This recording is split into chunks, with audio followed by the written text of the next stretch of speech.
Hi students, நாம இந்த வீடியோல என்ன பார்க்க போறோம் அப்படினா circle motion அப்படிங்கற யூனிட்ல angular velocity, centripetal acceleration and centripetal force க்கு ரெலவெண்டா இருக்கக்கூடிய சில ப்ராப்ளம்லாம் நம்ம பார்த்துட்டு வரோம் இல்லைங்களாப்பா.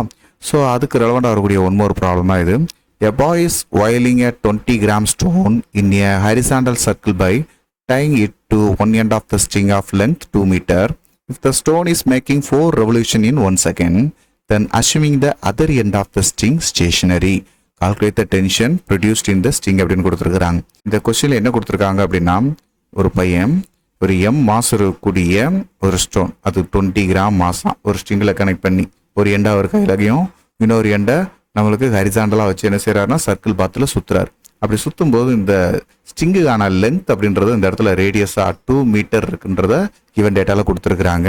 இவர் சுத்தக்கூடிய இந்த வேகம் இருக்கு பாத்தீங்களா, இந்த ஆங்குலர் வெலாசிட்டி அப்படின்ற இந்த வேகம் இப்ப செகண்டுக்கு 4 ரெவல்யூஷன் இருக்குதான். தீட்டா அப்படின்றது 4 ரெவல்யூஷன், டைம் பீரியட் அப்படின்றது பெர் செகண்ட். இதுதான் இந்த இடத்துல ஆங்குலர் வெலாசிட்டி. இந்த 4 ரெவல்யூஷன் பெர் செகண்ட் அப்படின்றத 1 ரெவல்யூஷன் அப்படின்றது 2 பை ரேடியன் எடுத்திருப்போம் இல்லைங்களாப்பா. அப்போ இந்த இடத்துல 4 into 2 pi radian per second எடுத்துக்கலாமா. angular velocity 8 pi radian per second அப்படின்னு கிடைக்கும். சரிங்களா, இங்க கொடுத்துருக்கிற இந்த டேட்டாவை நம்ம டைரக்டாவே நம்ம என்ன செஞ்சிடலாம், angular velocityக்கு கன்வெர்ட் பண்ணி எழுதிக்கலாம். பொதுவாகவே angular velocity இந்த மாதிரி தான் நம்மளுக்கு கொஞ்சம் ட்விஸ்டடா கொடுத்துருப்பாங்க. அதை நம்ம SI யூனிட் கன்வெர்ட் பண்ணி எழுதிக்கிட்டோம்னா கொஞ்சம் ஈஸியா இருக்கும். அப்போ இங்க எம்ன்ற மாஸ் எவ்வளவு, 20 கிராம். அதை எப்படி எழுதிக்கலாம், 20 into 10 power minus 3 k. அப்போ r ரேடியஸ் 2 மீட்டர். இதுல ஆங்குலர் வெலாசிட்டி ஒமேகா அப்படின்றதையும் 8 by radian per second அப்படின்னு கண்டுபிடிச்சாச்சு. இப்போ இந்த டென்ஷன் அப்படின்னு சொல்லி கொடுத்துருக்காங்க இல்லையா, டென்ஷன் இதுல இந்த ஸ்ட்ரிங்ல எவ்வளவு இருக்கும்னு கால்குலேட் பண்ண சொல்லியிருக்காங்க.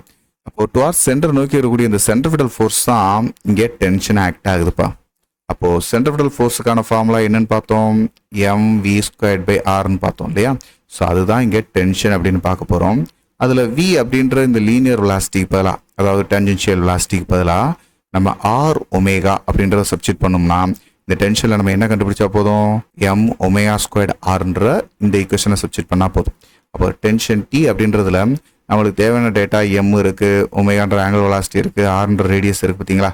ஸோ அதனால இந்த ஃபார்முலாவை எடுத்து டென்ஷனை கண்டுபிடிப்போம். இப்போ m அப்படின்ற இந்த மாசு 20 into 10 power minus 3, ஒமேகா அப்படின்றது 8 by whole squared, r radius 2.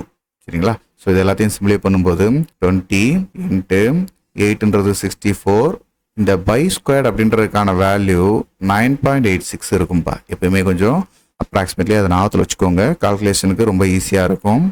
Into 10 power minus 3 அப்படின்ற இந்த டேர்மையும் கால்குலேஷனுக்கு எடுத்துக்கிடும். ஸோ இது எல்லாத்தையும் நம்ம கால்குலேட் பண்ணுறதுல எனக்கு எவ்வளோ கிடைச்சிச்சு அப்படின்னா 25,241.6 into 10 power minus 3 நியூட்டன் அப்படின்னு கிடைச்சு. ஸோ இந்த 10 power minus 3 அப்படின்ற டேமையும் இதை டெசிமலில் நம்ம சிம்பிளை பண்ணி நமக்கு எடுக்கும்போது இதை எப்படி எடுத்துக்கலாம், இந்த 3 டிஜிட் தள்ளி நம்ம புள்ளி வைக்கணும். அப்போ டென்ஷன் T = 25.242 நியூட்டன் அப்படின்னு எடுத்துக்கலாம். சரிங்களா, இந்த 2 கூட வேண்டாம், 25.24 நியூட்டன் அப்படின்னு எடுத்துக்கலாம். சரிங்களா. ஸோ அப்போ இந்த பையன் சுத்துற இந்த ஸ்ட்ரிங்கில் இருக்கக்கூடிய டென்ஷன் எவ்வளவு, 25.24 நியூட்டன். இந்த மாதிரி சில கான்செப்டை நம்மளுக்கு என்ன செய்யணும், ஃபார்முலாவை சிம்பிளை பண்ணிட்டு அதுக்கடுத்து சப்ஸ்டிட் பண்ணோம் அப்படின்னா ரொம்ப ஈஸியாக இருக்கும். சரிங்களாப்பா. தொடர்ந்து இதே மாதிரி நெக்ஸ்ட் ஒரு வீடியோவில் பார்க்கலாம். தேங்க்யூ. இந்த வீடியோ உங்கள் எல்லாருக்கும் பயனுள்ளதாக இருக்கும்னு நான் நம்புகிறேன். உங்களுக்கு இது ரொம்ப ஈஸியாக இருந்துச்சு அப்படின்னா மறக்காமல் லைக் பண்ணுங்க, நம்ம மிஸ்டர் பிசிக்ஸ் சேனலை சப்ஸ்கிரைப் பண்ணுங்க, உங்களுடைய நண்பர்களுக்கும் ஷேர் பண்ணுங்க. நம்மளுடைய தொடர்ந்து எல்லா வீடியோக்களும் உங்களுக்கு வரணும் அப்படின்னா நம்ம நோட்டிஃபிகேஷனில் ஆல் அப்படின்ற ஆப்ஷனோட கிளிக் பண்ணுங்க. தேங்க்யூ.